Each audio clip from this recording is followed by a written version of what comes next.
अमिताभ मलिक हत्याकांड के मुख्य आरोपी बिमल गुरुंग को मिली जमानत।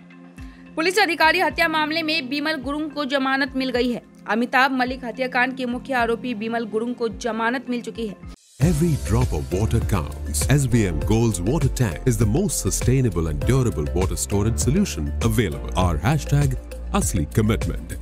कलकत्ता उच्च न्यायालय के जलपाईगुड़ी सर्किट बेंच के न्यायमूर्ति जय माल्य बागची और न्यायमूर्ति गौरांग कांड की खंडपीठ ने आज यह आदेश जारी किया।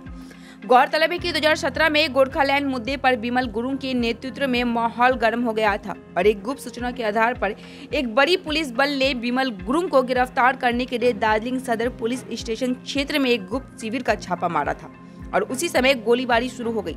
पुलिस अधिकारी अमिताभ मलिक की गोली लगने से मौत हो गई थी और इसके बाद पुलिस जांच शुरू हुई। फिर जांच सीआईडी को सौंप दी गई और बिमल गुरुंग उस मामले में मुख्य आरोपी थे। मुख्य आरोपी बिमल गुरुंग को आज इस मामले में जमानत दे दी गई है। আমার নাম অ্যাডভোকেট জনার্দন পেরিওয়াল, আমি শিলিগুড়ি কোর্ট আর সার্কিট বেঞ্চ জলপাইগুড়ি প্র্যাকটিস করি। আজকে এই যে বিমল গুরুংয়ের যে মামলা ছিল, অমিতাভ মল্লিক খুনের মামলা, তো এই কেসে কি জাজমেন্ট আছে? বিমল গুরুং অ্যান্টিসিপেটরি বেলের জন্য অ্যাপ্লাই করেছিলেন কোর্টের কাছে। আজকে anticipatory bail application justice Bagchi আর জাস্টিস গৌরাঙ্গ কান্তের বেঞ্চে ছিল।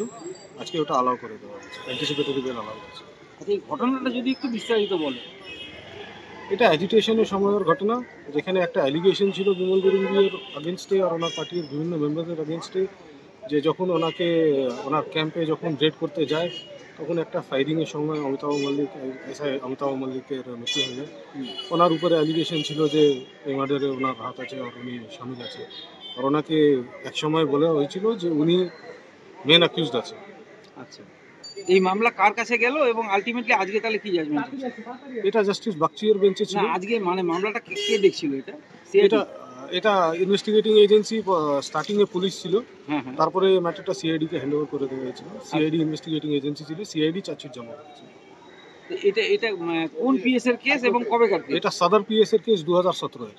সদর পিএস বলতে দার্জিলিং সদর পিএস, সম্ভবত কেস নম্বর 213 অফ 2017 অ্যাজিটেশনের।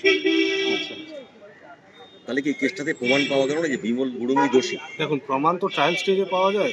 এখন ম্যাটার সাবজুডিস আছে, বিমল গুরুং ট্রায়াল ফেস করবে। বিভিন্ন কেসে উনি ট্রায়াল ফেস করতেছে, উনি ট্রায়াল ফেস করবেন। যখন ট্রায়াল শেষ হবে তখনই বলা যাবে যে উনি দোষী না নির্দোষ। হ্যাঁ, প্রাইমা ফেসি কোর্ট যেটা দেখেছে ওটা দেখে কোর্ট ওনাকে এই ম্যাটারে বেল গ্রান্ট করেছে, অ্যান্টিসিপেটরি বেল গ্রান্ট করেছে। আপনার নাম? আমার নাম জনার্দন পেরিওয়াল। জনার্দন পেরিওয়াল।